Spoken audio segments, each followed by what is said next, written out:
जब प्रहलाद महाराज जी हिरण्यकशिपु पे जो है ये श्लोक से सुनाया, श्रवणम कीर्तनम कृष्ण स्मरणम पाद सेवनम अर्चनम बंधनम दासत्कात्मनिवेदनम एते पुंसार्पिता विष्णु भक्तिश्चेत नवलक्षण प्रियते भगवती अर्थात तन्मन्ये अधिक उत्तमम। इस कथा को काल हम लिख 1 घंटे तो 1.5 घंटे तक मैंने व्याख्या किया।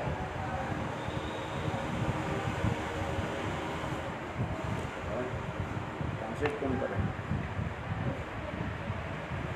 इसका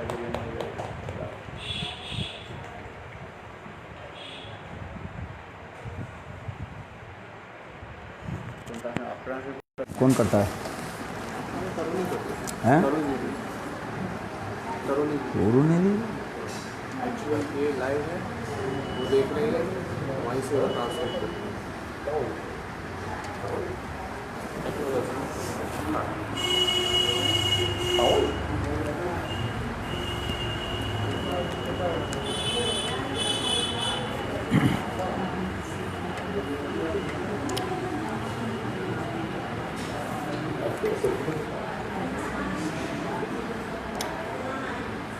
जिस कथा हम लोग श्रवण कर रहे थे,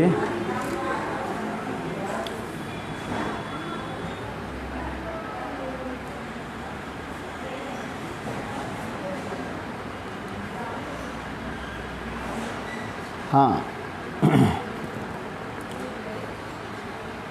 श्रवणम कीर्तनम विष्णु स्मरणम पाद सेवनम अर्चनम बंधन दास सखात्म निवेदनम इति पुंसार्पिता विष्णु भक्तिश्चेत नवलक्षणा।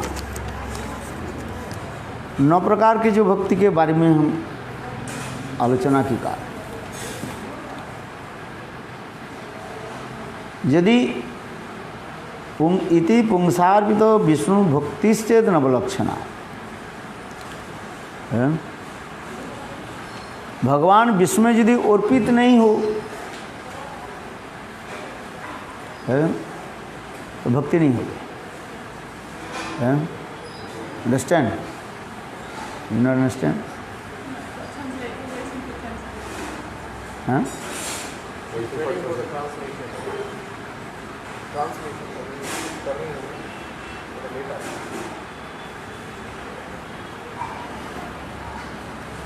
अभी तो उधर रात है क्या? अभी तो उधर तो रात है, रात्रि है।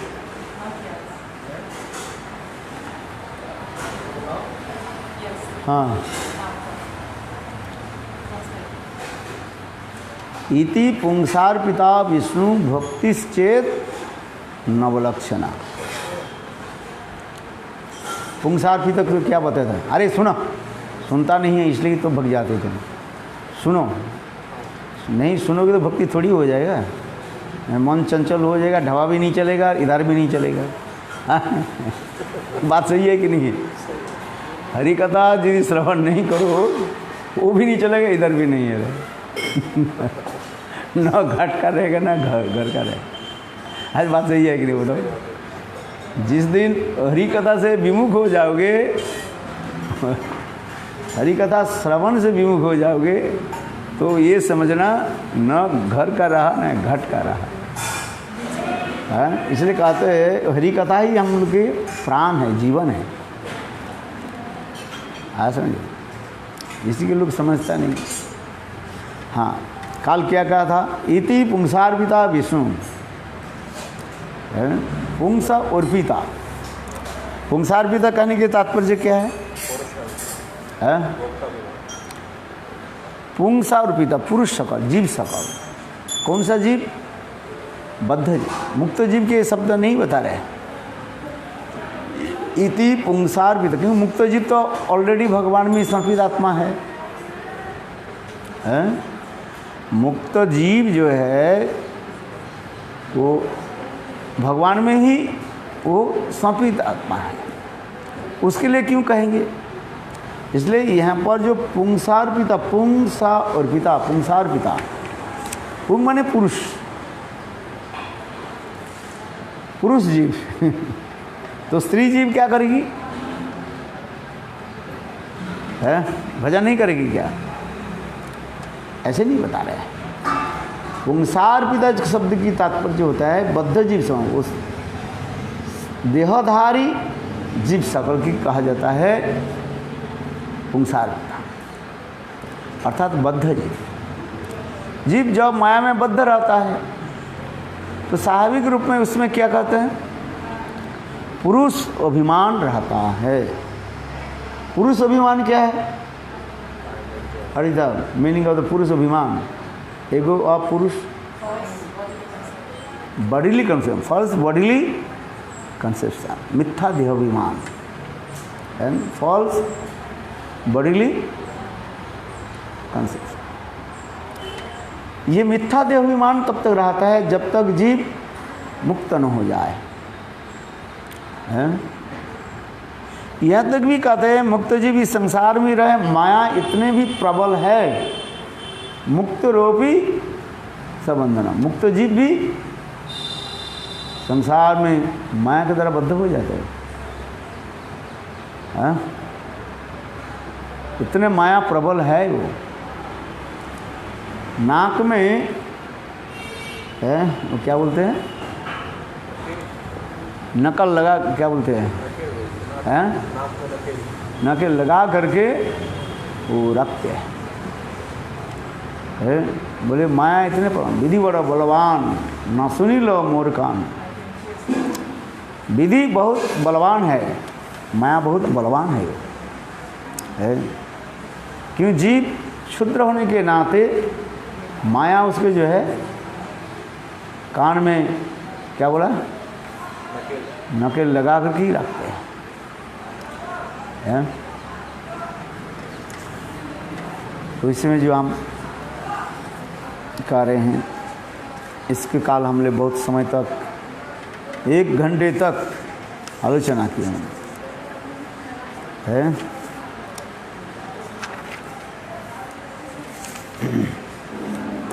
ये श्रवणं कीर्तन विष्णु स्मरणं पाद सेवनम अर्चन बदन दास सप्तात्म निवेदनम इति पुंसार्पिता विष्णु भक्तिश्चेत नवलक्षणा कृते भगवती अद्धा तन्मन्ये अधित उत्तमम।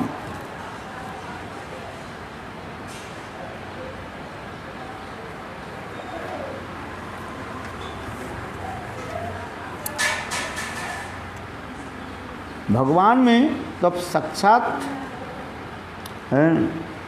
अनुभव होता है।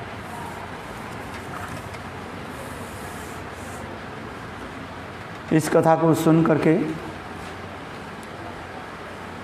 अर्थात बालक प्रहलाद के मुख से इस बातों को सुनकर क्रोध से हिरण्यकशिपु के होंठ फटफड़ाने लगे, बहुत क्रोधित हो गए। उसने तत्काल गुरुपुत्र के बुलाया और कहने लगे, क्या कहा? हिरण्यकशिपु भी कह रहे हैं, हे ब्रह्मबंधु। ब्रह्मबंधु के शब्द अर्थ क्या बताया, याद है? ब्रह्म बंधु कह रहे हैं। ब्रह्म बंधु से कहा जाता है पतित ब्राह्मण।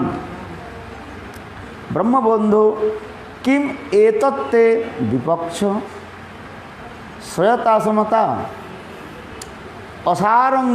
असांग्रहितो बालो मामनादृत्त दुर्मते। हे अधम ब्राह्मण, अरे दुर्मते, मेरी अवज्ञा करके तुम मेरे शत्रु का आश्रय लेकर बालक प्रहलाद को विष्णु भजन की असार शिक्षा दे रहे हो। है ये तुम क्या कर रहे हो? हिरण्यकशिपु बहुत बिगड़ गए हैं। शब्द तो अच्छा बोला, ब्रह्मबंधु कहा गया है। पतित ब्राह्मण, पतित ब्राह्मण कहा जाता है जो ब्राह्मण ब्रह्म धर्म आदि पालन नहीं करते हैं, उसे कहा जाता है पतित ब्राह्मण कहा जाता है। आज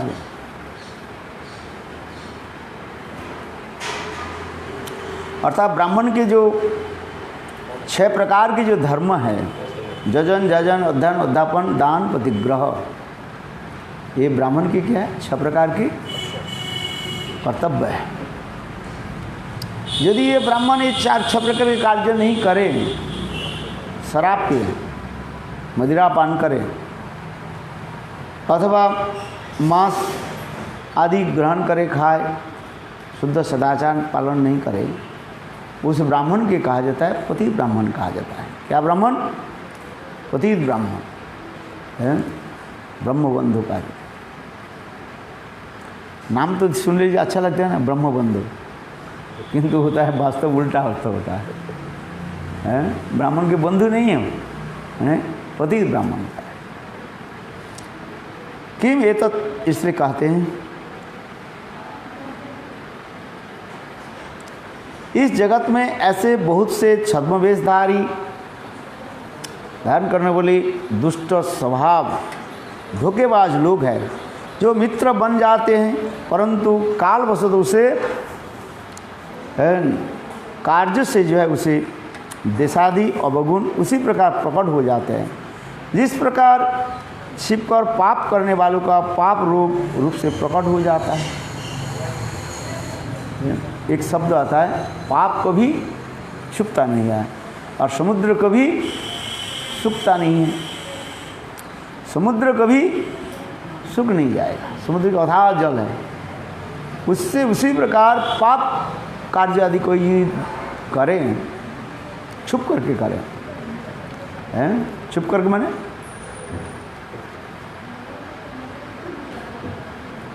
छुप करके क्या है? पाप करता है, हैं? दुष्ट दुराचार आदि करते हैं। सम पर्सन जो कमिटेड ऑफेंस इन हिडन वे, लोग के पता नहीं है, किंतु पाप अपने आप फल प्रदान कर देते हैं, दे देते हैं।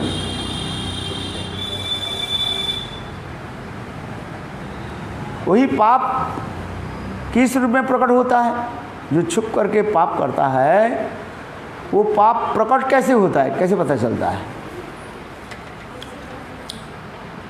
अनेक प्रकार रोग शोक आदि के द्वारा, हैं? रोग शोक किस लिए होता है? कई कारण से होता है, पाप से होता है। भक्तिविनोद ठाकुर इसके वर्णन करते हैं। सब रोग पाप से नहीं होता है, फिर अब समझो। चैतन्य शिक्षामृत ग्रंथ में लिखते हैं,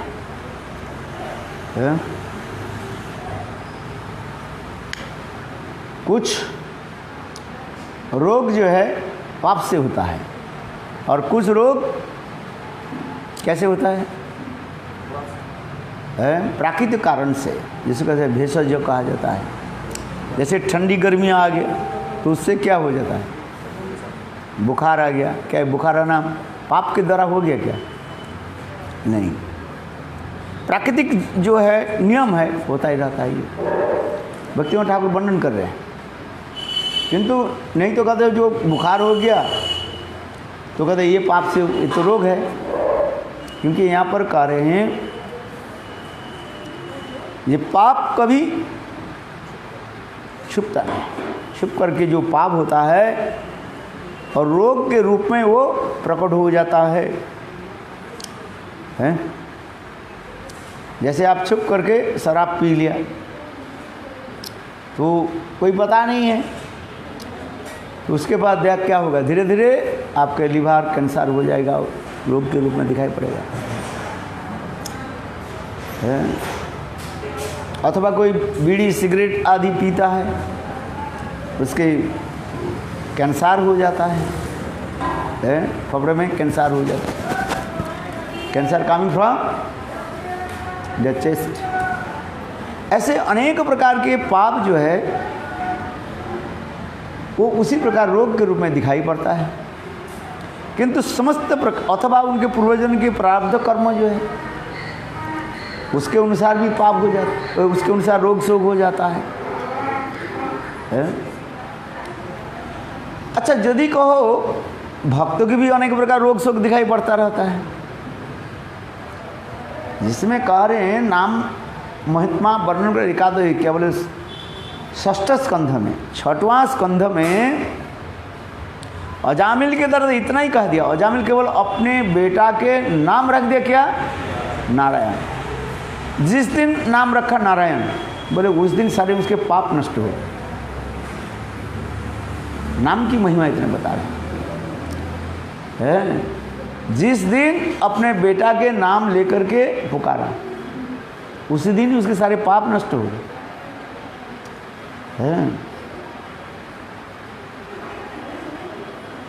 प्रारब्ध अपराब्ध कूट बीज, यहाँ तक भी पाप करने वासना तक भी नष्ट हो गए। देखो नामा, इसलिए कहते हैं नामाभास। प्रारब्ध अपराब्ध समस्त कर्म की जो पाप है वो क्या होता है, नामाभास में ही ध्वंसीभूत हो जाता है। जिस प्रकार रुई के ढेर में, रुई समझते हो कि नहीं, कॉटन की ढेर में यदि थोड़ी सी एक अग्नि के यदि चिंगार को डाल दिया जाए तो देखते देखते वो अग्नि क्या करे, रुई के ढेर को बस छाई भस्म कर देता है। उसी प्रकार नाम होने से प्रेम होगा, शुद्ध नाम। बोले नामाभास में क्या हो जाता है, एक नहीं अनंत करोड़ जीवन की पाप जो है वो ध्वंसीभूत हो जाता है। इसलिए तो कह रहे हैं नाम की महिमा वो नामाभास होनी चाहिए। केवल नामाभास में क्या हो जाता है, resemblance of the Holi names, समस्त पाप नष्ट हो जाता है, एक भी बचा नहीं रहता। एक नामे जत पाप हरे पापीर साध नाई तत पाप करे। एक नाम से जितना पाप नष्ट हो जाता है, पापी उतना पाप नहीं कर नहीं पाए।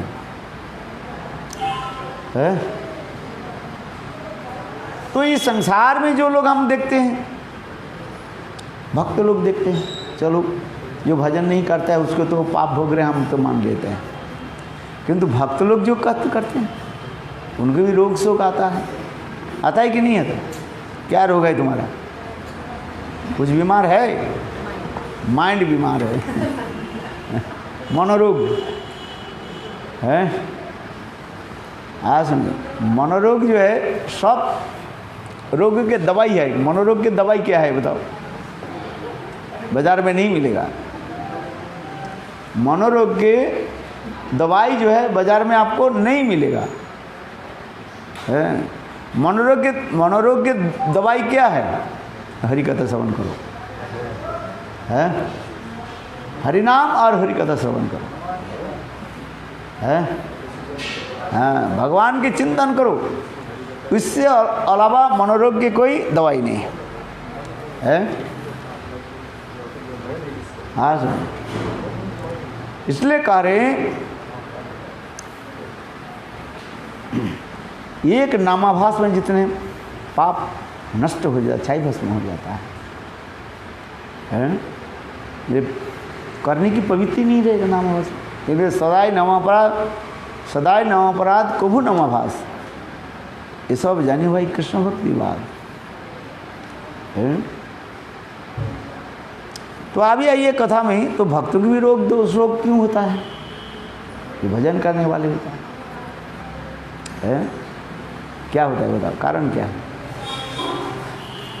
इसी को तो जानना पड़ेगा ना।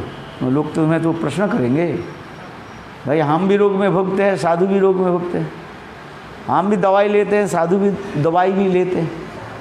दवाई कौन लेता है? जिसको रोग है। लेते हैं कि नहीं लेता? आप बताओ, अंतर क्या रहा? साधु जब के रोग आदि जो है ये भगवान की कृपा समझना चाहिए, है? भगवान सारे समस्त उसके प्रारब्ध के सब तो नष्ट कर दिया, सामान्य रूप में देकर के शरीर धारण के लिए रखते हैं, क्योंकि ये शरीर जो है हमारा प्रारब्ध कर्म के ऊपर टिके हुए हैं। यदि हमारे प्रारब्ध कर्म भी नष्ट हो जाए तो शरीर नष्ट हो जाएगी, और शरीर नहीं रहे तो भजन कैसे करेंगे? है इसलिए भगवान क्या करते हैं, जानबूझ करके सामान्य कर्म दे करके, कर्मफल दे करके इस शरीर को रख देते हैं। आ समझ, यही बड़े चमत्कार है। और वो प्रारब्ध कर्म के द्वारा क्या करते हैं, वो इस शरीर में भुगता रहता है। क्यों भुगते हैं वो? ना भगवान के प्रति आरती प्रार्थना करने के लिए अपने आप उनके दीनता बना देते हैं, दीनहीन बना देते हैं। याद रखना चाहिए।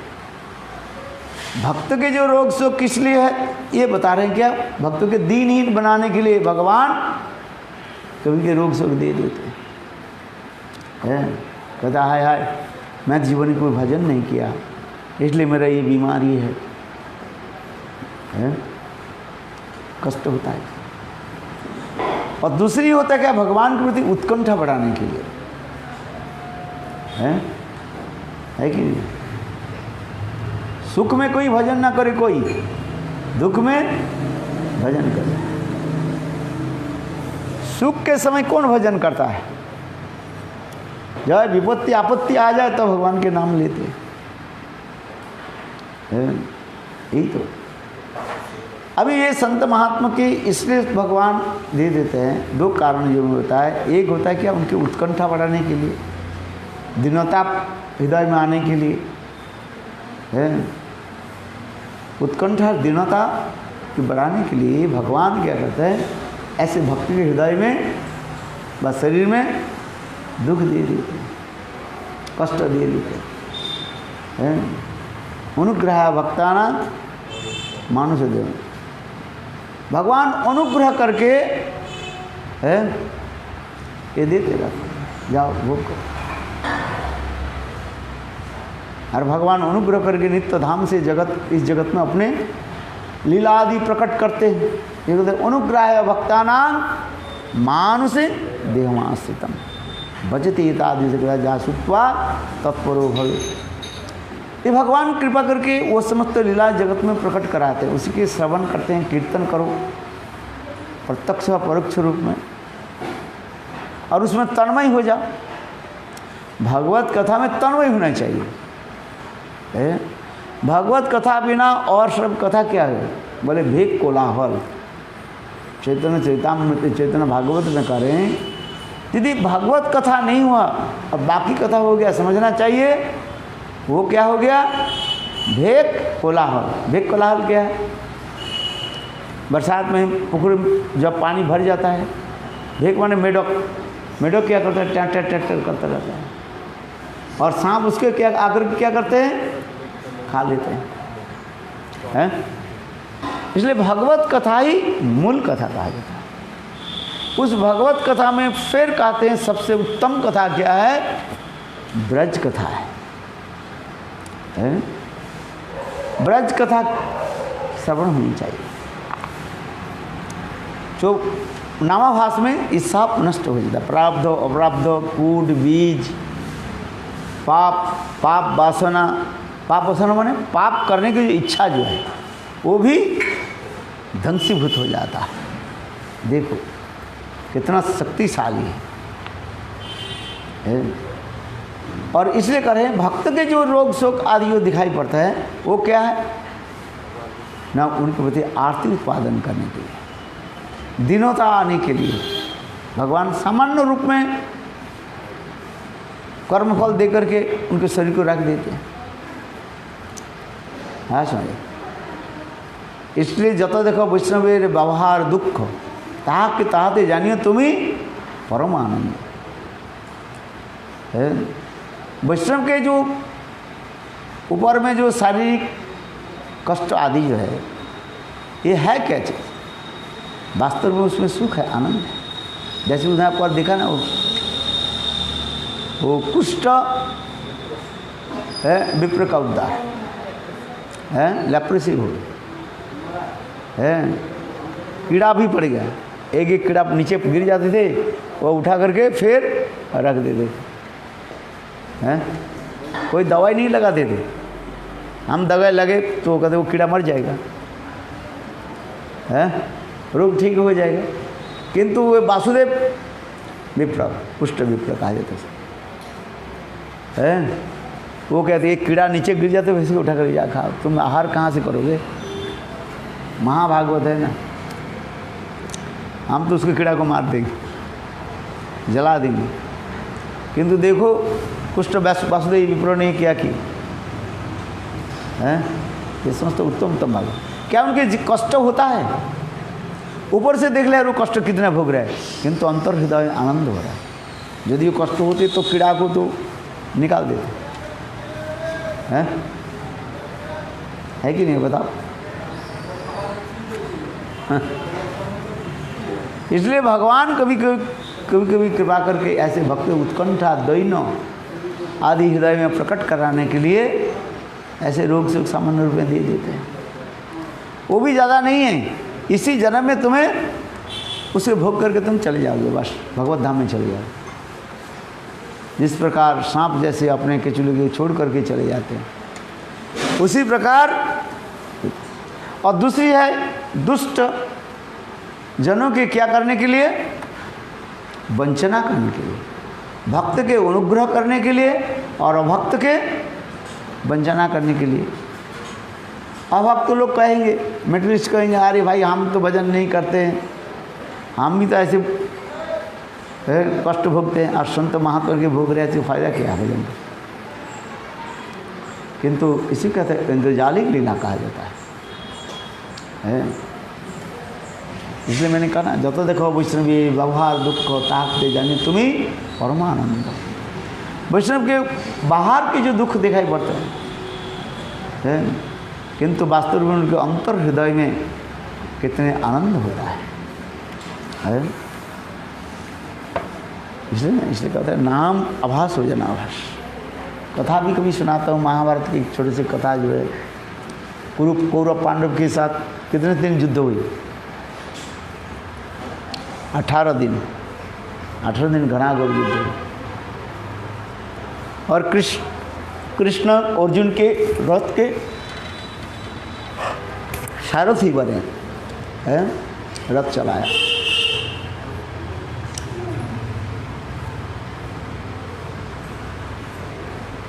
अठारह दिन से युद्ध समाप्त हो गया।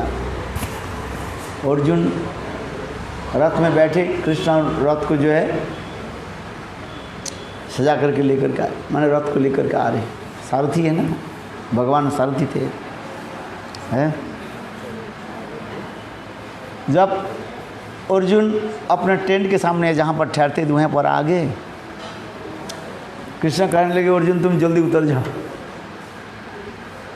बोले क्यों? पहले तो आप हर रोज़ उतारते हैं, सारथी तो नीचे बैठते हैं ना, तो उसको तो पहले उतारना पड़ता है। किंतु आज अर्जुन कह रहे हैं, भगवान कह रहे हैं, अर्जुन तुम नीचे उतार जाओ पहले। बोले क्यों सखा? आप तो हर रोज़ पहले आप उतरते हो, हैं? तो why you are asking me, पहले मुझे उतरने। भगवान कहेंगे अर्जुन इसमें रहस्य है, हम उतर जाए जाने के साथ ही साथ आग प्रकट हो जाएगी और ये रथ जल करके दशमुक्त हो जाएगा। बोले कैसे, क्या है इसे रहस्य, क्या है मुझे बताइए। तब भगवान कहेंगे अर्जुन जो हर रोज़ मैं पहले उतर जाता था ये ठीक है, किंतु मैं उतरने के पहले मेरे गले की माला यहीं पर रख जाता था। कहाँ? रथ में। इसलिए मेरा माला, गले की माला के इतने अपराकित शक्ति है, वो रथ के जलाने नहीं देते। और आज जो है युद्ध समाप्त हो गया, काल से तो युद्ध नहीं होगी। इसलिए मैं पहले मैं उतरने के साथ ही साथ ये रथ धन से भूत हो जाए, जल करके खाक बन जाए, राग बन जाए।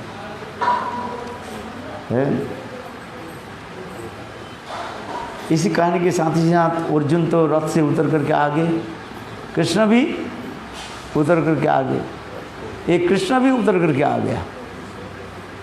कहाँ आ गया? नीचे आ गए।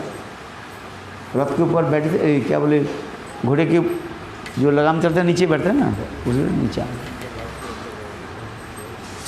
और उस दिन कृष्ण अपने बलमाल तो रखा ही नहीं है, है, और उसके बनमाला के रख करके नीचे उतर कर, बनमाला गले में रख करके नीचे उतर कर डाल। अर्जुन देख रहे हैं उनके साथ सामने जो है वो रथ जल करके छाई भस्म होते जा रहे। अर्जुन कहने लगे, सखा मुझे रहस्य की बताओ, ये क्या है। तो भगवान कहने लगे, अर्जुन ये सुनो, बहुत रहस्य की बात, गुप्त कथा सुनो। जो काल से तो युद्ध नहीं होगी, रथ की जरूरत नहीं है, इसलिए मैं ये रथ को जो है जला देता हूँ। तो काल क्यों नहीं जल दिया, हर रोज नया। अर्जुन कहने लगे, मेरे पास शक्ति तो है, दैव शक्ति है कि नहीं।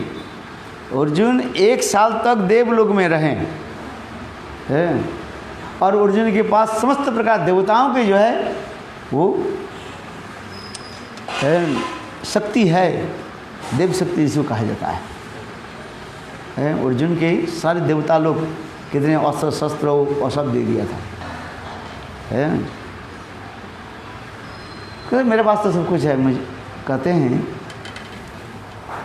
ये मैं नया रथ बना लेते, हर रोज ने 18 दिन में 18 रथ बना लेते अलग अलग करके। तो भगवान कृष्ण कहने लगे, अर्जुन सुनो इसे रहस्य कथा, यदि हर रोज एक एक करके रथ जल जाए तो हमारे विरोधी पक्ष जो है कौरव लोग क्या हंसेंगे, अरे अर्जुन तुम क्या युद्ध करोगे, हैं तुम्हारे रथ भी जल करके खा गए, हंस प्रयास करेंगे नहीं करेंगे। इसलिए भगवान कहने लगे, मेरा जोग माया के द्वारा मैं तुम्हारे रथ को जो है सुरक्षित करके रखा है, सुरक्षित करके रखा। आज 18 दिन अंतिम दिन है, इसलिए आज जरूरत नहीं है, इसलिए रथ को मैं चाहे भस्म कर दूँ। तात्पर्य क्या है, ये तो कथा सुनने में लग गया। तात्पर्य क्या है, ये हमारे शरीर एक रथ है, हम सब चल रहे हैं, इसमें 2 पहिया है, 2 पैर है ना, 2 पहिया, 2 पैर वाले रथ है। इंग्लैंड अमेरिका में 1 पैर वाले तो रथ मत मिलता है,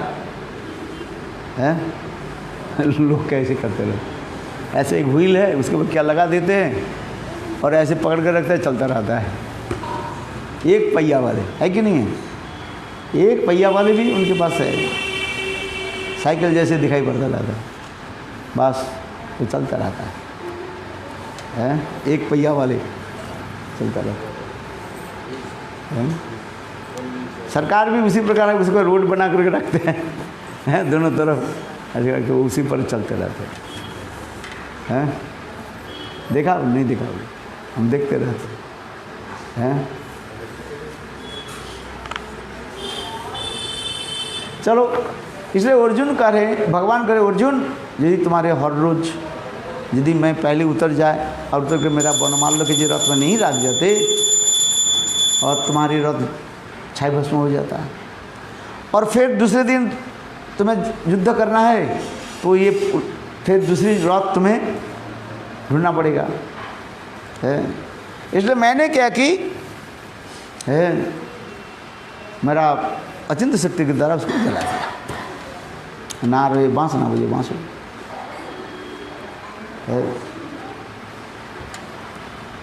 तो यहाँ पर तात्पर्य क्या है, ये जो कथा जो श्लोक सुनाया, ये जो कहानी सुनाई अति सुंदर, माने अल्प से 2-3 लाइन की तो कहानी होगा, बड़ा कोई नहीं, बड़ा चौड़ा नहीं है, किंतु इसमें मोरल क्या है, सिग्निफिकेंस क्या है। ये हमारी शरीर रूपी एक रथ है,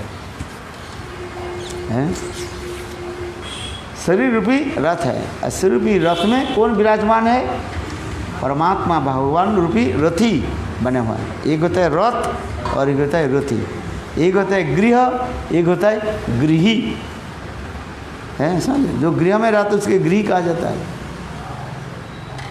है कि नहीं, आज जो घर गृह के गृह ही कहा जाता है।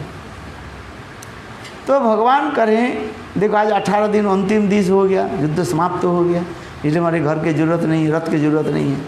इसलिए मैंने क्या की, उतर करके आ गया। जो वनमाला पहन करके रखा था उसके साथ ही मैं उतर करके आ गया और देखते कि रथ जल करके चाय भस्म हो गया। ठीक उसी प्रकार भगवान भक्त के लिए प्रारब्ध कर्म की सामान्य रूप में ये दे देते हैं। विश्वनाथ चक्रवर्ती पाद माधुर्य कादम्बिनी की व्याख्या में भी इसको वर्णन कर रहे हैं। जैसे अनेक फसल आपको मिला, 50 मन फसल मिला, गेहूं मिला खेती से। आपकी खेती है कि नहीं? खेती में कितना गेहूं मिला? अभी 50 मन गेहूं मिला है। किससे? उसमें जो है 2-1 मन जो है गेहूं को आप क्या करते हैं? क्या करते हो? रख देते हैं। क्यों? अगले साल जमीन में फसल उत्पादन करने के, बोने के लिए है। उसी प्रकार भगवान भी इसी प्रकार करते रहते हैं। ये शरीर को क्या करते हैं? रक्षणावेक्षण करते रहते हैं। फिर काल क्या करते हैं? उसको नष्ट कर देते हैं। इसी कहते जीवन चक्र कहा जाता है। इसलिए मूल कथा में ये है, भगवान ये शरीर को इसलिए रखते हैं हमारे भगवत भजन करने के लिए, दुख कष्ट में उत्कंठा आदि बढ़ाने के लिए, और कोई कारण नहीं है।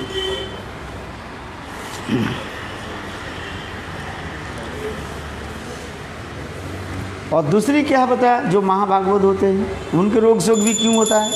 आप बताओ। वो भी एक कहता है इंद्रजालिक उनका लीला, उनको है ही नहीं कुछ। जीवों की प्रतीत कराने के लिए ये दिखा देते हैं। जो महाभागवत रोग शोक आदि दिखाई पड़ता है, वास्तव में क्या करते हैं? दूसरे की अनुग्रह करने के लिए, और अभक्त के लिए हैं वंचना करने के लिए। जो अभक्त है, अरे यार ये कोई संत महात्मा थोड़ी है, हैं? इसको भी देखो कैंसर हो गया, इसको देखो कोरोना हो गया, महामारी इसमें लग गया। तो ऐसे असुर भाव लोगों की वंचना करने के लिए भगवान ऐसे करते। वो आएगी नहीं तुम्हारे पास है। और जो भक्त लोग वो उसकी क्या सेवा करेंगे। इसलिए भगवान कहते भक्त के रोग सुख देखिए उनकी सेवा आदि ग्रहण करते हैं। जैसे माधवेंद्र पुरीपाद की कथा सुनाया। माधवेंद्र पुरीपाद जब वृद्धावस्था हो गया, शरीर चल नहीं पा रहे, मल मूत्र आदि बिछोने में करने शुरू कर दी।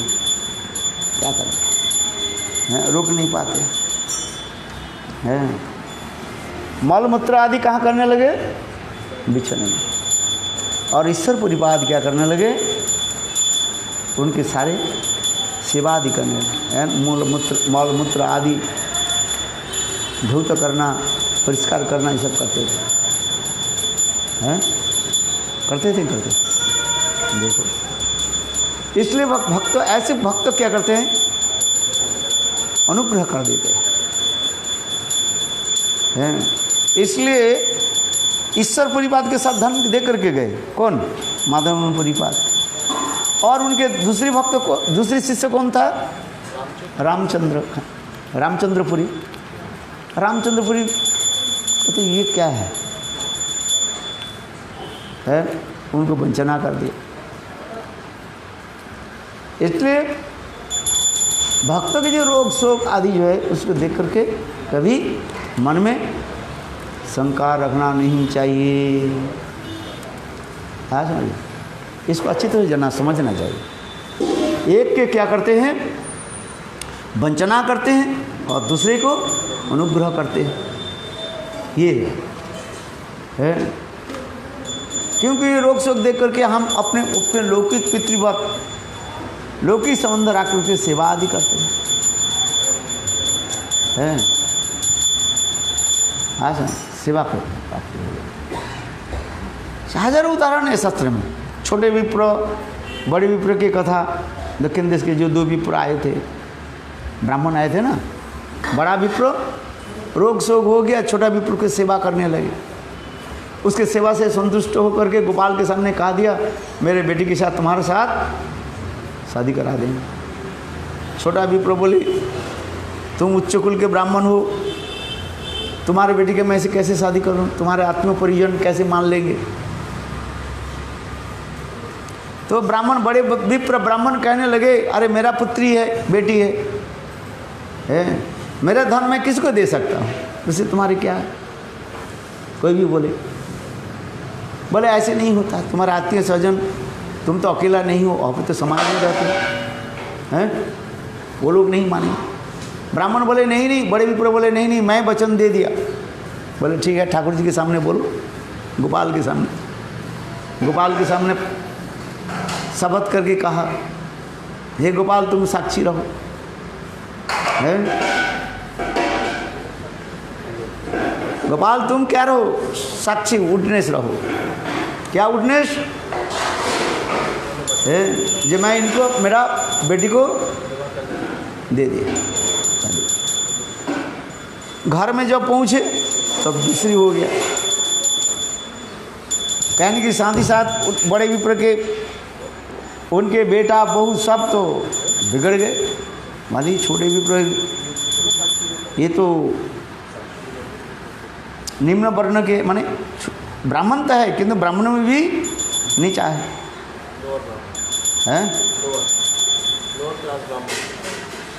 तो इसके साथ कैसे शादी करेंगे हम, हैं?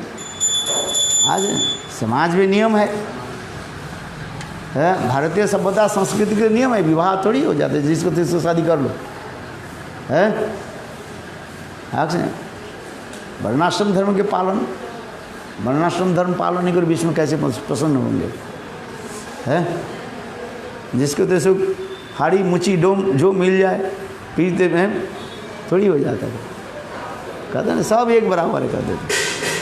ये नहीं है। वर्णाश्रम अचरावता पुरुषे न परपुमान विष्णु आराधते पंथा नन्ना तत्व से कारण है। गुरुदेव के लेक्चर करते, इंडिया इंडियन के साथ शादी करे, विदेशी विदेशी से शादी करे, हैं? नो विशक मत करो, तो फिर नॉनसेंस। शादी करना है करो, वो मान करते हैं, क्योंकि भाई विधि के विधान को लेना पड़ेगा, है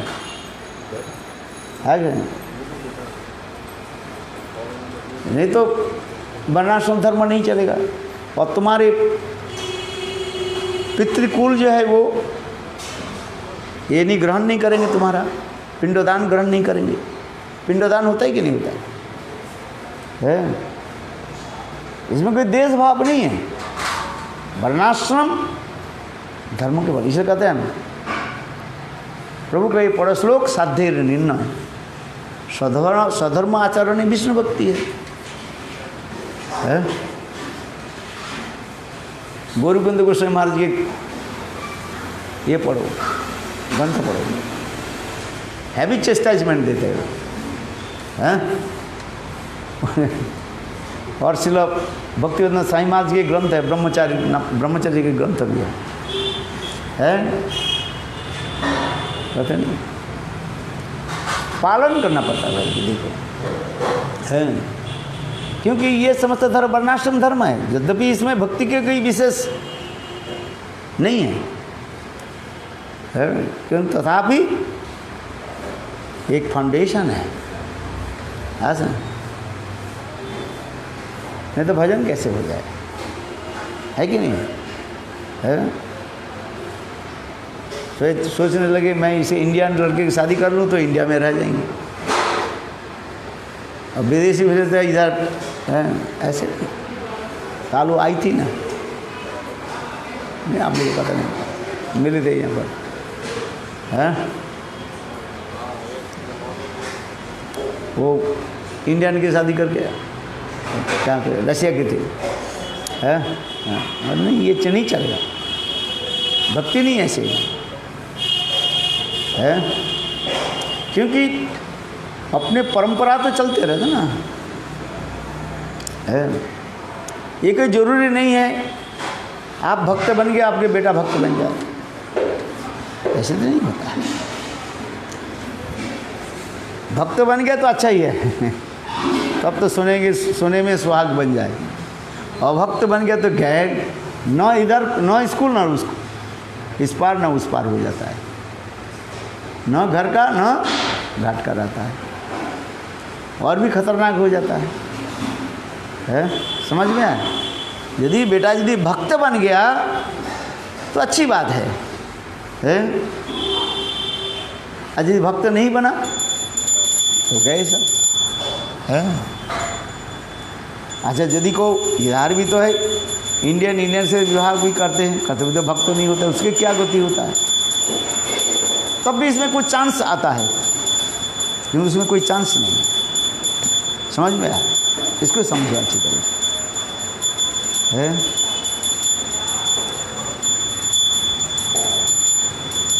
चलो, हम जिस कथा को हम वर्णन करते जा रहे हैं, ये नाम प्रभु की ऐसी कृपा है, ये नामाभास में सारे पाप नष्ट हो जाता है। अविद्या, अस्मिता, राग, द्वेष, अभिनिवेश, प्रारब्ध, अपराब्ध कर्मों, है? और क्या?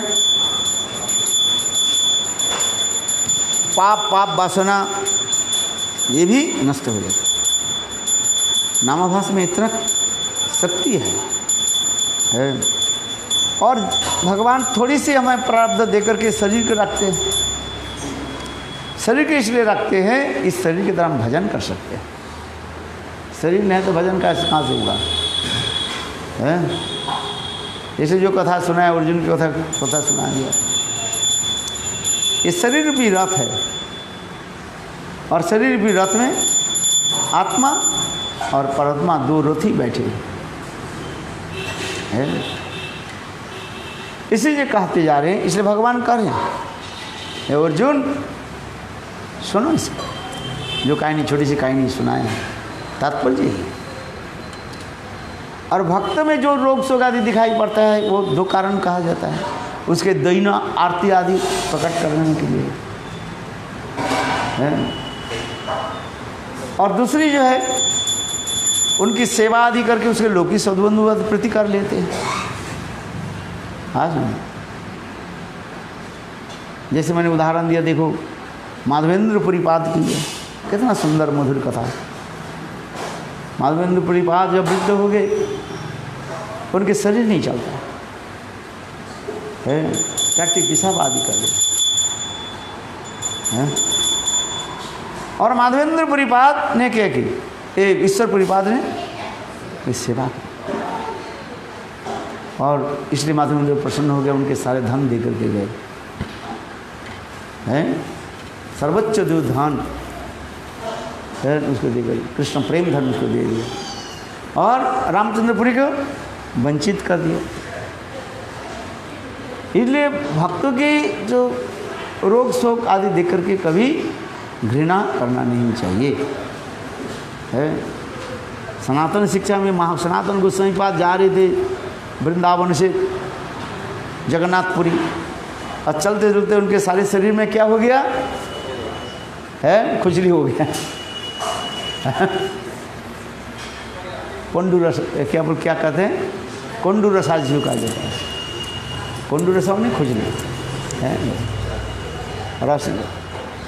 सनातन गोस्वामी पाद मन में विचार करने लगे, मैं महाप्रभु के सामने आ जाऊँ तो महाप्रभु मुझे आलिंगन करेंगे, है।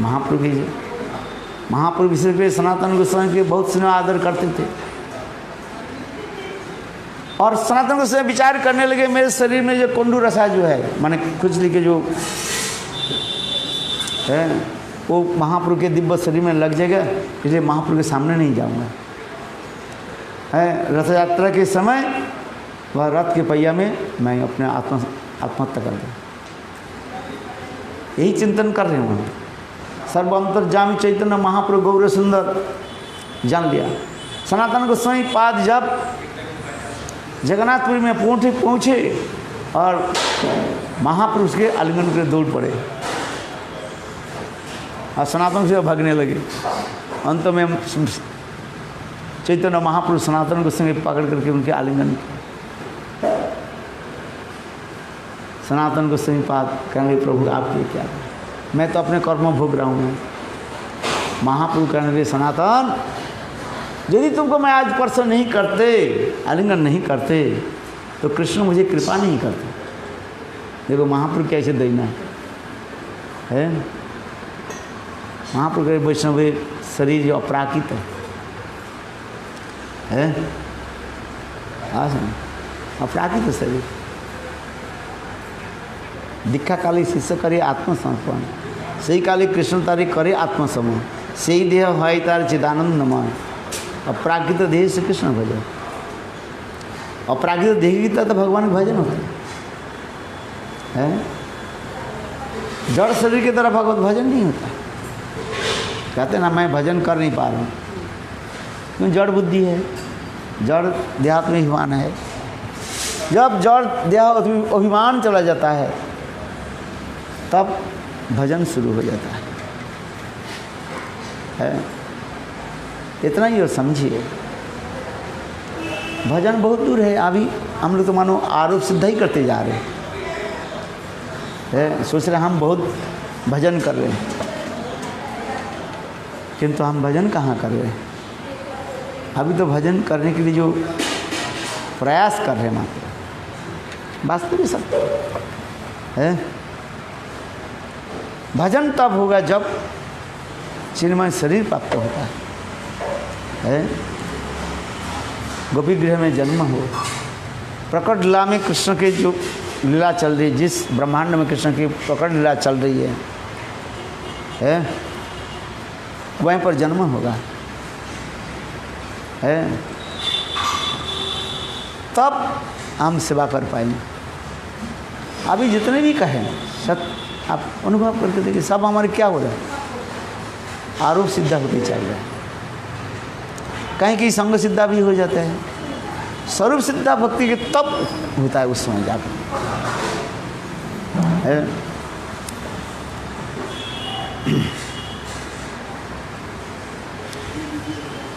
उस समय संडाप अमरक ने क्या कहा?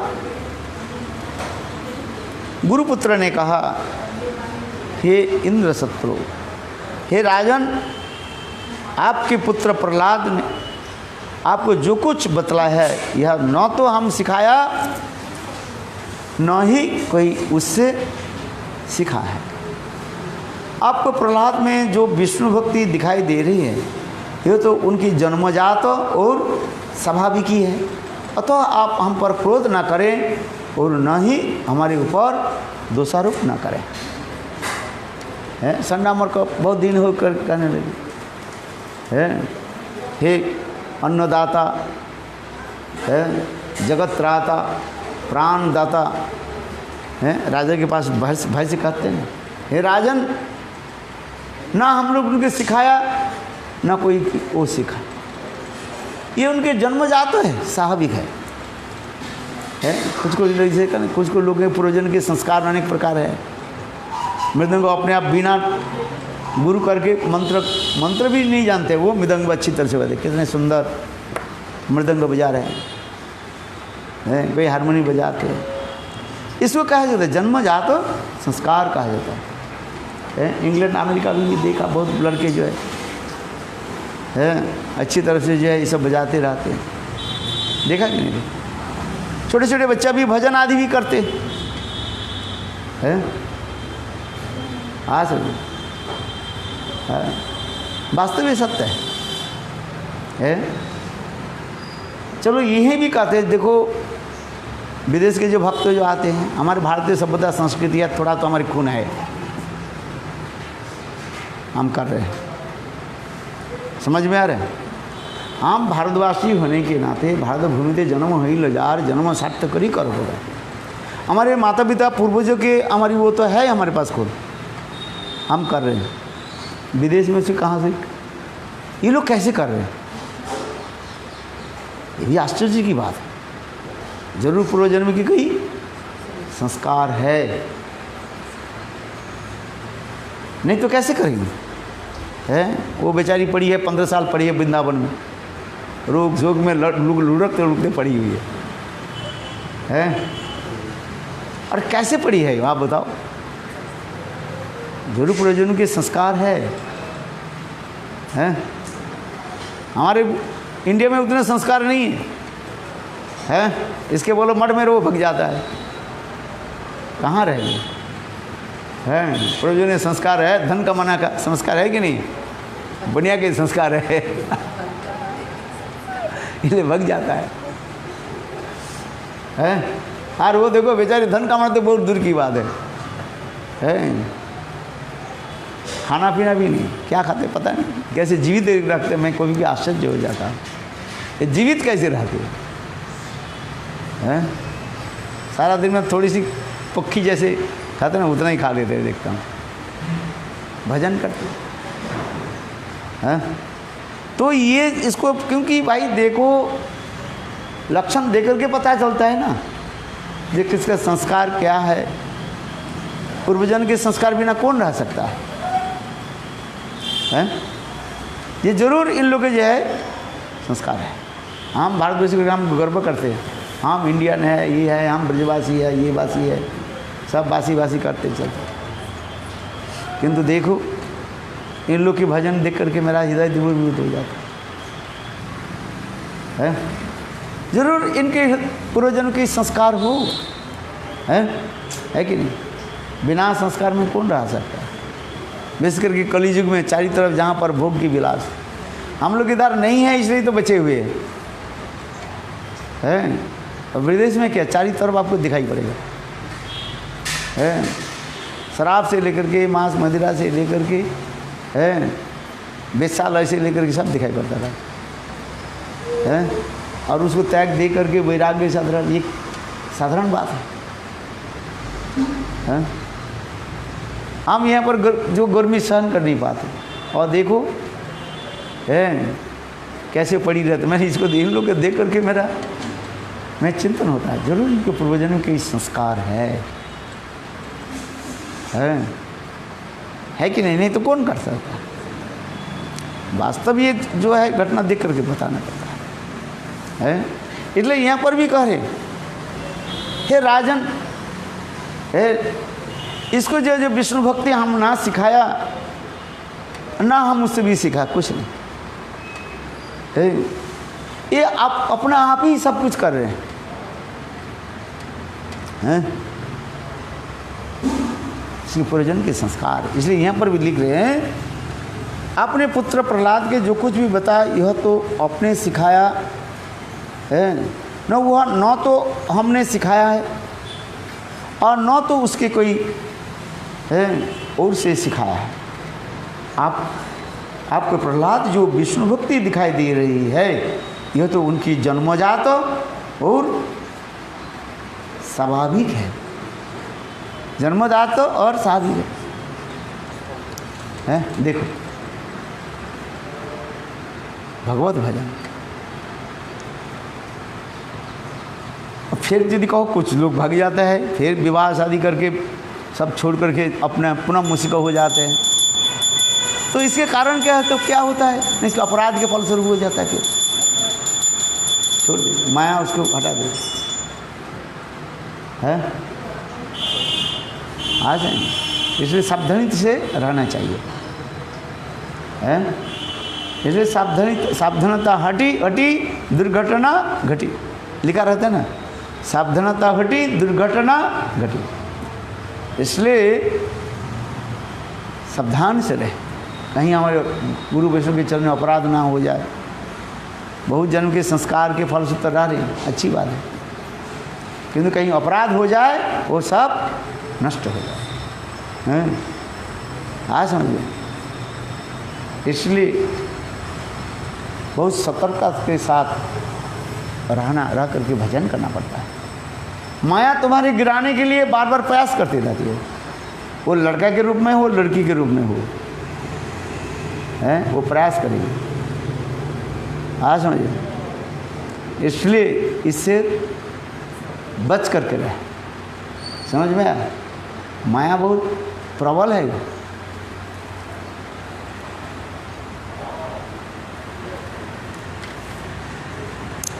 इसी कथा फिर नारद ऋषि कहने लगे, हे राजन, हे युधिष्ठिर महाराज सुनिए। देवर्षि नारद ने कहा, जब गुरुपुत्र ने हिरण्यकशिपु के इस प्रकार उत्तर दिया तो अपने प्रहलाद महाराज के पूछा, अरे अभद्र और एक कुलनाशक, यदि ऐसे शिक्षा मुझे ये तुझे गुरु से नहीं प्राप्त हुई तो बताओ यह बुद्धि तुम्हें कहाँ से आई है?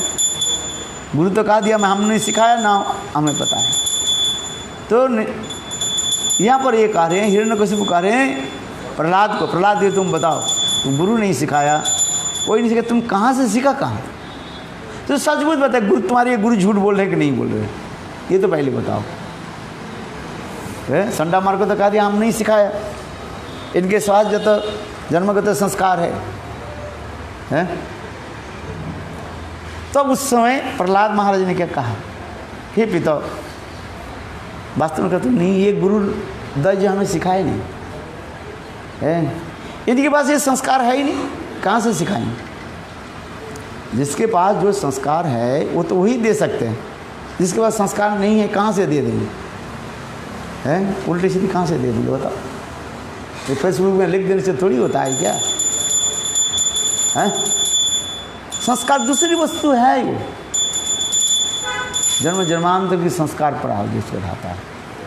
इसलिए मतिर्न कृष्णे परतो सतोबा मितो विपद्येत गृहव्रतानाम अदांत गोभीर्विशतांग तमिश्रं पुनः पुनश्च चोर्भित चर्वनानाम।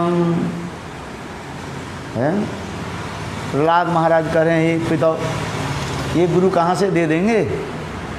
मतीर्ण कृष्णे परतो सतोबा, इनकी वास्तव तो कृष्ण में मति नहीं है, बुद्धि नहीं है, परतो सतोबा कुछ नहीं है।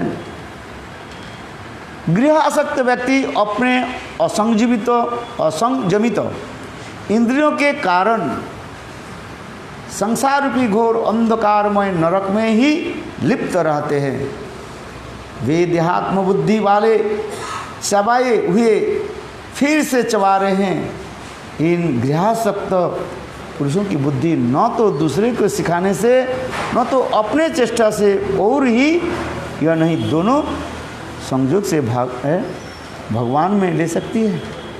प्रहलाद महाराज मति न कृष्णे परतो सतोबा मिथो पद्येत गृहवतान, ये जो दो संडा मर का जो गुरु, ये तो गृह में आ सकती है?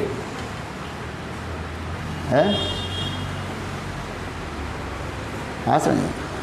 अभी एक प्रश्न मुझे मेरा पर आया था, रसे में था, करके महाराज ये आप बताइए, यहाँ पर कुछ जो है गुरुदेव के जो गृहस्थ भक्त जो है दीक्षा हरिनाम आदि दे रहे हैं वो लोग। गुरुदेव तो चले गए, अभी सब साधीन है, जारे देखे तारे कहो कृष्णोपदेश अमार आज्ञा गुरु भैया तारो ही देश, चैतन्य चरितामृत में है। हमें प्रश्न कर रहे हैं, क्या ये तो स्वयं गृह है, इससे दीक्षा हरिनाम लेना उचित है कि नहीं है, ये आप बताइए। गुरुदेव तो हजारों शिष्य है। मैंने कहा देखो 2008 में और 9 में गोवर्धन में सन्यासी के साथ गुरुदेव के साथ जो मीटिंग हुई वो रिकॉर्ड है, आप सुन लीजिए। उसमें गुरुदेव ने स्पष्टीकरण कर रहे हैं, मेरा जो सन्यासी को दे सकते जो चाहें अपने के योग्य माने दे सकते हैं, बस सीधी बात। किंतु वहीं पर गृहस्थ के लिए गुरुदेव नहीं कहा। वहीं पर एक भी प्रश्न में क्या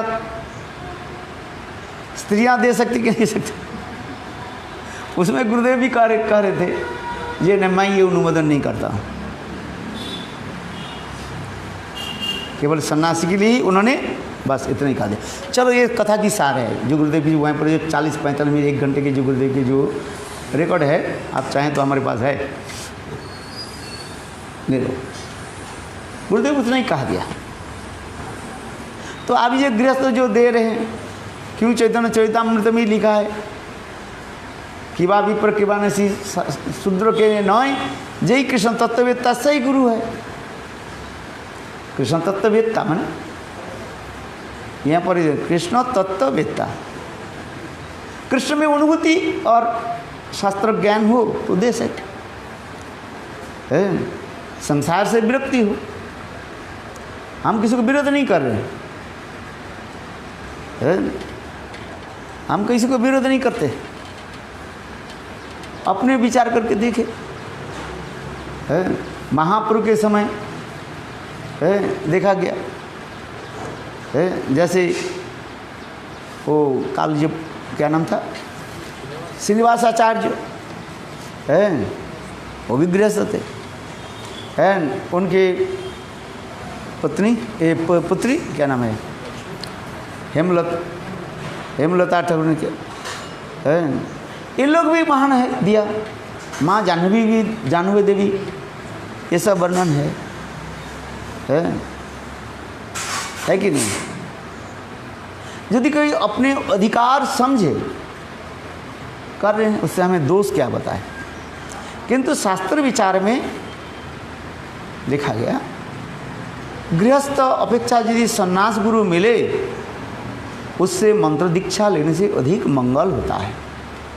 क्यों भाई, आप गृहस्थ लोग, गृहस्थ के आप देख करके आपके मन में वही भावना, ये तो बद्ध जीव है। गुरु सेवा करना पड़ेगा कि नहीं पड़ेगा। गृहस्थ गुरु के सेवा करो, गुरु के चार अच्छे जो है युवती लड़कियां हैं, और फिर गुरु सेवा करते करते आपके मन विचलित हो जाएगा। अच्छा होगा कि नहीं होगा बताओ, है? इसलिए सावधान से करो। इसलिए विचार करके देखो, आप निरपेक्ष विचार करके दो। हम दूसरे के ऊपर कटाक्ष नहीं कर सकते। कोई अधिकारी समझे दे रहे, अनधिकारी दे तो उससे फल विपरीत हो जाएगा, है कि नहीं। फल विपरीत हो जाए। हाँ सुन,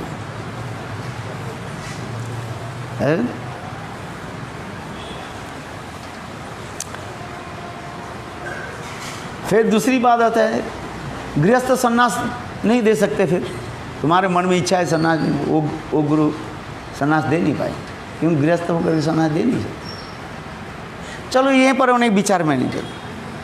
तो यहाँ पर मतीर्ण कृष्णे परतो सतोबा मिथो अभिपद्येत गृहव्रतानाम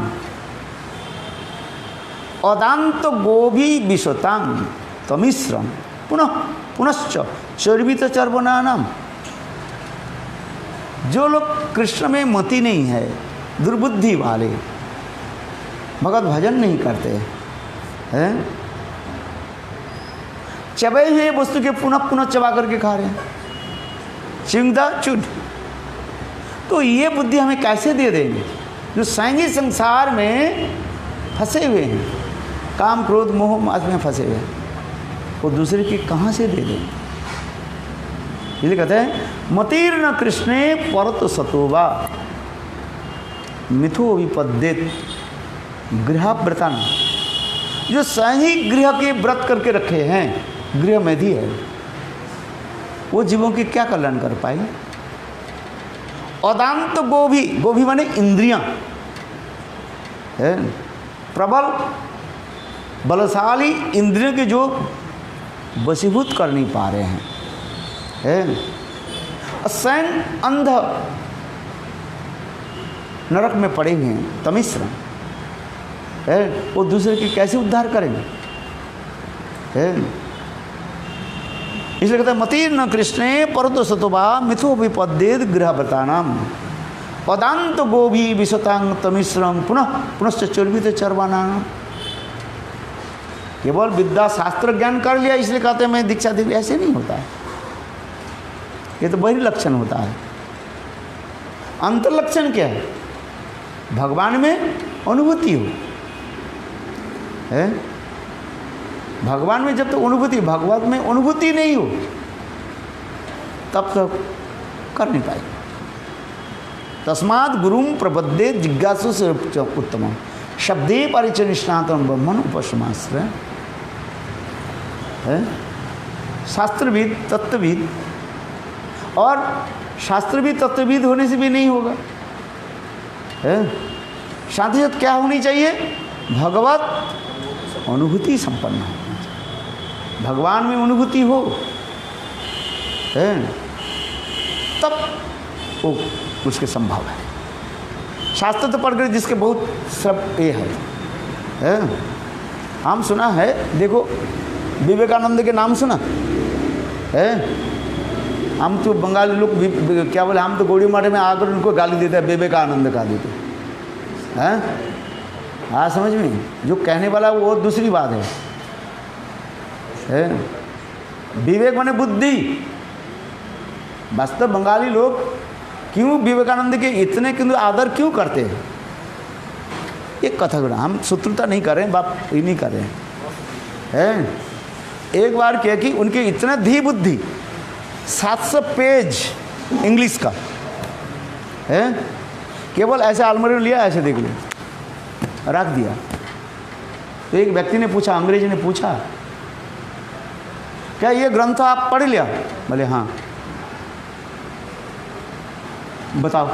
बोले कहीं से पृष्ठा से कोई भी प्रश्न करो, और धड़ाधड़ बोल दिया। इसकी इतना बुद्धि था वो, है, इतने बुद्धि है भाई। जिसके जो गुण है तो बोलना पड़ेगा। हम गौड़ी माट में आगे हम निंदा नहीं करना चाहते हैं, है, इसलिए उसके नाम ही दिया विवेकानंद। विवेक, विवेक माने बुद्धि, है भाई। ये भी बुद्धि है। हम भक्ति राज्य में आने के विचार नहीं कर रहे हैं, एक साधारण लौकिक जो विचार है, साधारण लौकिक। हम भक्ति राज्य में उसको जो है इसलिए कहते हैं भाई, बोले शास्त्र के तात्पर्य वो यथार्थ अमल कर नहीं पाया, इसलिए उन्होंने उनके, हम गौड़ी वैष्णव के लोग उनके ऊपर क्यों कटाक्षपात क्यों करते हैं? ना शास्त्र के तात्पर्य भगवत भक्ति है, वो भगवत भक्ति के क्या की वो रियलाइज नहीं किया, इसलिए उन्होंने कहा, क्या कहा दिया, दे तुलसी पत्ता में पानी देकर डाल करके क्या होगा? बेगुन के पेड़ में डूबा है। ये बैठ बैठ करके भजन करके क्या होगा? फुटबॉल खेलो, शरीर तंदुरुस्ती रहेगा, है, शरीर तंदुरुस्ती रहेगा, है, शरीर अच्छा रहेगा। अच्छा, ये क्या है? ये जड़ विद्या है। हम गौड़ीय वैष्णव होने के नाते इसके ऊपर हम कटाक्षपात करते हैं। भाई कहाँ तुलसी महारानी है? भागवत में लिखा है कृष्ण प्रिय अच्युत, अच्युत प्रिय कहा गया। अच्युत माने भगवान कृष्ण, और जिससे भगवान उससे कभी बिछोड़ते नहीं। और ऐसे तुलसी देवी को उन्होंने क्या की? अवमानना कर दिया, अवहेला कर दिया, भक्ति के बारे में कुछ ज्ञान नहीं है। इसलिए इतने विद्वान होते हुए पर भी, इतने धी शक्ति होते हुए पर भी वो मूर्ख माना जाता है। यही तो होता है। तो कोई साधारण नहीं थे। उनके जीवन इतिहास हम तो स्कूल कॉलेज में पढ़े हैं। बंगाली, जितने बंगाली लोग हैं स्कूल में उसके पढ़ाया जाता है। हाँ, आज स्कूल में पढ़ाया जाता है। ये देखो कितने, क्योंकि भौतिक जगत की है, विद्वान है। अमेरिका गए, मैं अमेरिका में गए, सारे अमेरिका के लोगों के क्या कर दिया? नचा दिया है। क्योंकि भौतिक जगत के भौतिक है, किंतु हम पारमार्थिक जो विचार करें हमारे पास वो जीरो है कि नहीं? ये मैं इसलिए कह रहा हूँ भाई, किसी के शास्त्र ज्ञान व बुद्धि अच्छी हो जाए, इसके देख करके मत समझो वो महान है, ऐसे नहीं। बोलने की तो कला मात्र है, ये है बोलने की, ये कला है। हम इसकन के एक लड़का है, क्या नाम है इसको, वो जब लेक्चर देता है सब हंसता रहता है, बड़े बड़े सब बैठा रहता है। क्या नाम है इसको?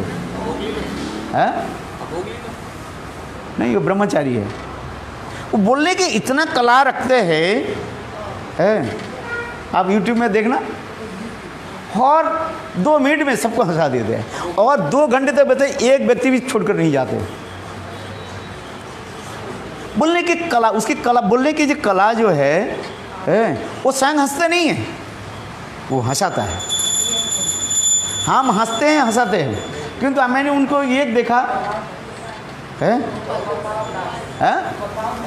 गोपाल दास, यूट्यूब में देखना है, बहुत साधारण और इंग्लिश भी बहुत अच्छा ऐसे तरीके बोलते हैं, कला ऐसी है, कोई कोई किसी के बोलने की कला होता है, देखना है। और वही अंग्रेजी जो भाषा बोलते हैं, उनकी अंग्रेजी भाषा को जो है बहुत जो है उसी शब्द में बोलते हैं, अच्छा बिल्कुल क्या कर लेते हैं, क्या बोले, एको जैसे कर लेते हैं, देखना वो लड़के कभी कभी यूट्यूब देखते क्या बोलता है, और इतने लोग आते हैं, इतना बढ़ते हैं, और उसके यूट्यूब में देखो बोलने के इतने कला होते हैं, साधारण बात बोलते रहते हैं। मेरे कहने की तात्पर्य किसी किसी के भगवान में ऐसे कला देते, मैंने कला में आर्ट ऑफ स्पीक, बोलने की कला है। आप देखना यूट्यूब में, देखना उसको, देखना है गौर गोपाल, हाँ गौर गोपाल ब्रह्मचारी, हाँ गौर गोपाल जो ब्रह्मचारी जो है वो साधारण बात बोलते रहते हैं, बोलने की कला ये है, कला होते भगवान किसी को जो शक्ति दिया, मुझे पता नहीं, मैं तो उसके संग नहीं किया, वास्तव रूप में उसके भक्ति कहाँ तक है वो तो, किंतु लोगों की जो टैकल करना, माइंड को जो टैकल करना है, वो उसके भी एक कला है, जाने नहीं देंगे किसी को, देखेंगे हम लोग, मैं ये कहा करूँ, और वो अंग्रेजी में बोलते हैं, और ठीक विश्व बिल्कुल जो अंग्रेजी ठीक विश्व को क्या कर लेते हैं, एक को कर लेते हैं, और सब हंसता रहता है, हंसता रहे, इतने हंसाता है, इतने हंसाता है, आप छोड़ नहीं पाओ, कई कई के कला है, कोई टैलेंट है, विद्वान बुद्धि धी सकती है, जैसे मैं स्वामी विवेकानंद जी की कहा, हम तो एक श्लोक पढ़ कर भूल जाते हैं, और 700 पेज अंग्रेजी पढ़ लिए, और धड़ाधक बोलने लगे 1 घंटे तक, इसलिए तो लोग प्रभावित होते हैं, भौतिक जगत के लोग भौतिक रूप में प्रभावित होता है। भाई जगत के लोग भौतिक जगत, भौतिक समझिए, मेटेरियलिस्टिक पीपल, मेटेरियलिस्टिक कथा बोलो, उसमें हो जाता है। ये जितने दिन भागवत के प्रवक्ता जो है, आप देखेंगे, जो जितने भौतिक कथा को, भौतिक में मेटेरियलिस्टिक कथा को जितने आप उन लोग के करोगे, लोगों उतनी परिमाण आकृष्ट होता है। मैं कई लोगों की सुनते रहता हूँ, कोई पारमार्थिक नहीं बोल रहा है, जो और क्या नाम होता है, आप देखना यूट्यूब में देखना, वही भागवत कथा, ये सब कुछ नहीं है, भागवत तो बस एक श्लोक पढ़ा और इसके बाद वे घर संसार की कथा बोलते रहते हैं। वो घर संसार की कथा इतने माने बोलने की कला जो होता है, हम तो पारमार्थिक कथा बोलते हैं, चलो गुरुदेव की कथा हम सुन रहे हैं, भगवान की कथा सुन रहे हैं, ये पारमार्थिक स्पिरिचुअलिटी है, किंतु उन लोग की कथा में कोई स्पिरिचुअलिटी है ही नहीं, बिल्कुल घर संसार की कथा बोलते हैं। वो भी हम भी बोले, लोग सुनेगा ही नहीं, किंतु वो ऐसे करके बोलते हैं, देखो कैसे। इसलिए इसमें जो हम इसलिए जोड़ रहे हैं इस कथा को, ये गुरु कौन है, गुरु के 3 लक्षण बता रहे हैं, क्या, तस्मात् गुरुम प्रपद्ये जिज्ञासु श्रेयोत्तमम्, शब्द ब्रह्म और परब्रह्म में निष्णात और वैराग्य परायण, ये 3 होनी चाहिए।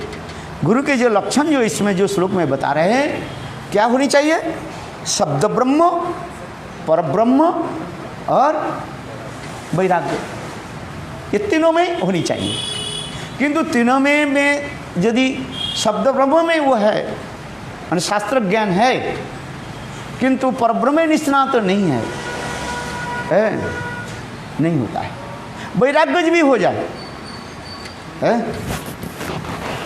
सुन, शास्त्र ज्ञान वैराग्य हो जाए, किंतु परब्रह्म में निष्णात तो नहीं हो, माने अनुभूति नहीं हो, उसके लिए शास्त्र कह कर कशाघात कर रहे हैं। वो गुरु होने की योग्य नहीं, वो गुरु होने की बात नहीं कर रहे। क्योंकि परब्रह्म एक क्या बोले शास्त्र ज्ञान तो किसी को हो जाता है। जैसे मैंने कहा उदाहरण दिया, स्वामी विवेकानंद उदाहरण देते हैं, वो भी तो शास्त्र की कोट करते रहते हैं, वेदांत सूत्र की वो बोलते रहते हैं, भले ही उसके बहुत व्याख्या करे दूसरी बात है, क्योंकि शास्त्र तो कोट करते जा रहे हैं। शंकराचार्य ने 4 महावाक्य को कह दिया है, अहं ब्रह्मास्मि, प्रज्ञानं ब्रह्म और तत्त्वमसि, और एक क्या दिया गया, सर्वं खलिदं ब्रह्म। ये 4 महावाक्यों के ऊपर देखो शंकराचार्य की व्याख्या के ऊपर हमारे चैतन्य महापुरुष त्रिनाद भी सुनी श्लोक के ऊपर व्याख्या कर दिया। कितना सुंदर। विपरीत संपूर्ण रूप में क्या है, विपरीत शब्द है, भक्ति के साथ अनुरूप। अहं ब्रह्मास्मि त्रिनाद भी सुनी श्लोक के ऊपर स्थापना कर दिया। कहाँ हम मैं ब्रह्म हूँ, और कहाँ चैतन्य महाप्रभु कह रहे हैं त्रिनाद भी सुनीच है। 3-4 दिन मैंने इसके ऊपर हरिकथा सुना है, वो भी हमारी कथा नहीं है, हमारे गुरु पाद पद्म, हमारे गुरु पाद पद्म इसके ऊपर सुंदर रूप में व्याख्या किया है। अहं ब्रह्मास्मि और त्रिनाद भी सुनीच। अहं ब्रह्मास्मि, मैं ब्रह्म हूँ, ये तो विरोधाभास हो जाता है। जीव कभी ब्रह्म नहीं बन सकता है। किंतु हमारे गुरुपाद में त्रिनाद चैतन्य महाप्रभु की जो शिक्षाष्टक के 3 श्लोक त्रिनाद भी सुनीच, ये श्लोक है, कितना सुंदर व्याख्या किया है। पारमार्थिक राज्य में यही होता है, ज्ञान के द्वारा नहीं होता है, विज्ञान के द्वारा। हाँ समझिए, ज्ञान के द्वारा नहीं, क्या उसको विज्ञान के द्वारा ही अनुभव होनी चाहिए। इसलिए त्रिनाद भी सुनिच तरोरी व सहिष्णु अमानी मानदन कीर्तनीय सदा। बड़े बड़े आप जाओ ना, हरिद्वार में जाओ और जगह जाओ, बड़े बड़े सब मायावादी बैठे हैं, सब पानी व्याकरण में से जलवत तरंग करके रखे हैं, मैंने समझ कर पानी व्याकरण में इतने प्रतिष्ठित है, 1 सेकंड में आपको पछाड़ देंगे। वो जीव गोसाई बात विश्वनाथ चक्रवर्ती है, तो दूसरी बात है हम से कुछ फायदा नहीं कर रहे हैं, वो व्याकरण की लगा दी आज हरिनाम क्या बोले, वो पाणिनि व्याकरण से सूत्र लगा करके आपके अच्छे तरह कर दें, और उसके फॉलोअर्स 1000 है, हाथ ताली देंगे, आप वहीं पर बस बैठे रहो। आप उनके तर्क में प्रतिष्ठा एक नहीं कर नहीं पाओगे। व्याकरण क्या बोले, बड़े बड़े विद्वान धी शक्ति संपन्न है, इसलिए कह रहे केवल विद्या के द्वारा नहीं हो सकता। महाप्रभु के लिए संभव है, सारण भट्टाचार्य के कर दिया है, प्रकाशानंद सरस्वती है, साधारण लिए नहीं हो सकता, बड़े बड़े पंडित है। और वो क्या करते हैं, भजनशील भी व्यक्ति भी है, साधारण वाक्यों के द्वारा उसको पराजित कर देते हैं। जैसे गुरुदेव के हम लोग देखा है, महाप्रभु के 500 वत्सर जो महाउत्सव हुआ था, मेरे याद है, नवद्वीप धाम है, बड़े बड़े विद्वान की सभा हुई है, सारे पंडित लोग सब बोलना शुरू कर दिए।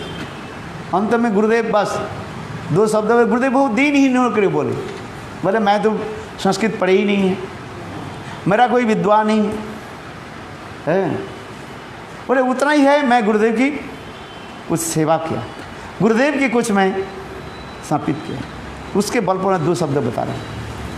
गुरुदेव 1 घंटा तक बोले, और देखो गुरुदेव जब वो अनर्पित चरिंग चिराग, मेरी याद है इसी श्लोक के ऊपर गुरुदेव जब बोले हैं, बड़े बड़े पंडित लोग, नवद्वीप के बड़े बड़े पंडित लोग ऐसे करने लगे। ये श्लोक की व्याख्या सुनकर के सब मंत्रमुग्धवाद हो गए, बोले ये श्लोक कहाँ के, राधा राव सुदानी से गुरुदेव इतने सुंदर जोड़ दिया और इतने सुंदर करके बताया। सब पंडित लोग सभा के अंत में सब पंडित लोग आकर के गुरुदेव की भूरी भूरी प्रशंसा करने लगे। गुरुदेव स्वयं कहते थे मैं कोई संस्कृत पढ़ कर ही नहीं आया है, आज समझिए, मैं कोई संस्कृत पढ़ के नहीं आया, बस मैं थोड़ी सी पता नहीं, मैं वो भूल गया, गुरुदेव की जो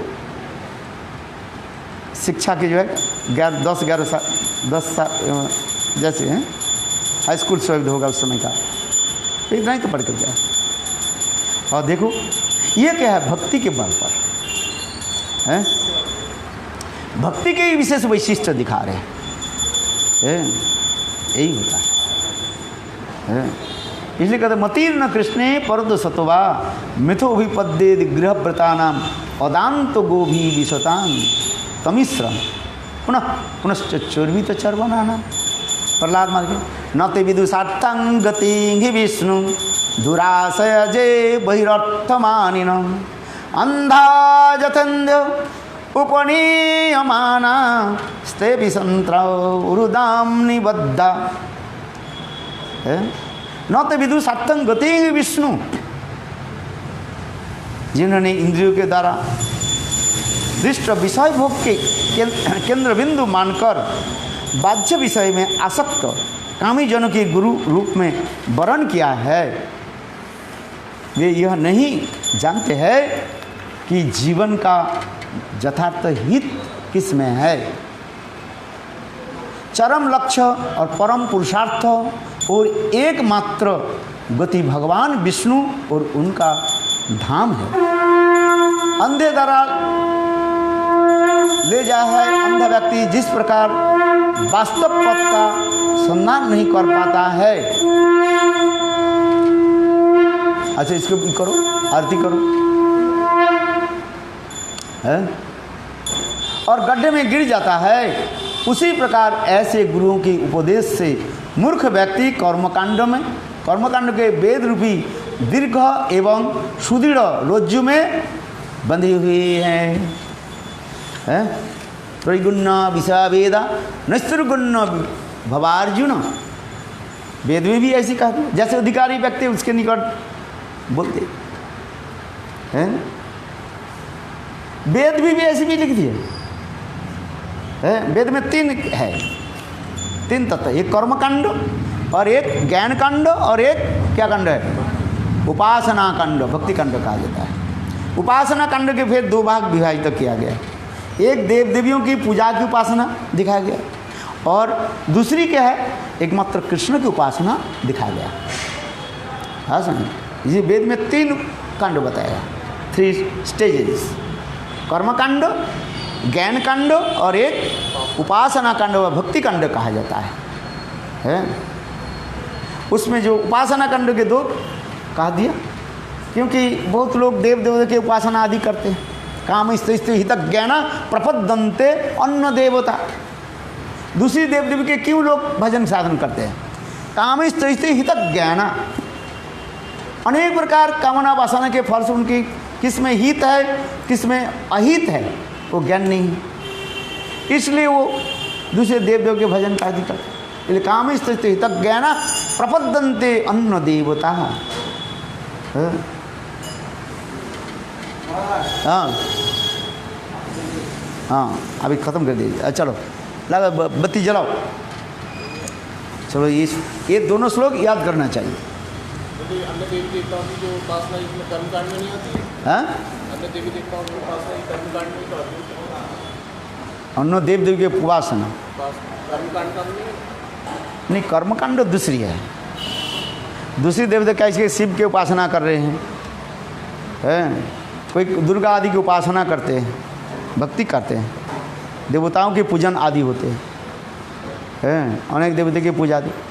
कर्मकांड उसे कहते हैं अपने स्वार्थ सिद्धि के लिए, कर्म है अपने देह मनेंद्र की तृप्ति करने के लिए जो कर्म आदि करते रहते हैं, कर्मकांड कहा जाता है इसको। हाँ, उपासना निष्काम में, निष्काम में करे तो देवता की उपासना, वही देवता आपके जो भगवान के पास लेकर के आ जाएंगे। है ऐसा उस पर जैसे कहते भजो हुरे मन गोविंद दास, तो उपासना की, देवी की उपासना की। देवी ने कहे तुम गोविंद के भजन करो, मुक्ति मांगा, बोले मुक्ति हम दे नहीं सकते हैं, मुक्ति देने वाला मुकुंद दादा से देखो। यदि निष्काम हो करके एकांतिक निष्ठा करके भगवान के देवी को, वही देव देवी तुम्हें भगवान के पास ले आएंगे। है अनेकों दिखाई। है। अच्छा चलो।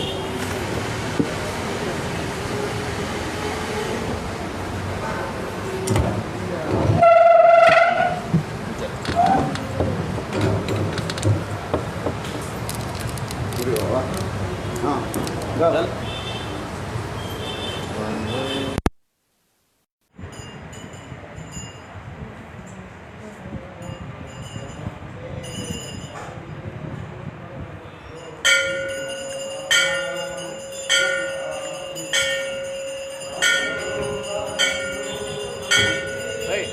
विश्वमल राम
हरे कृष्णा।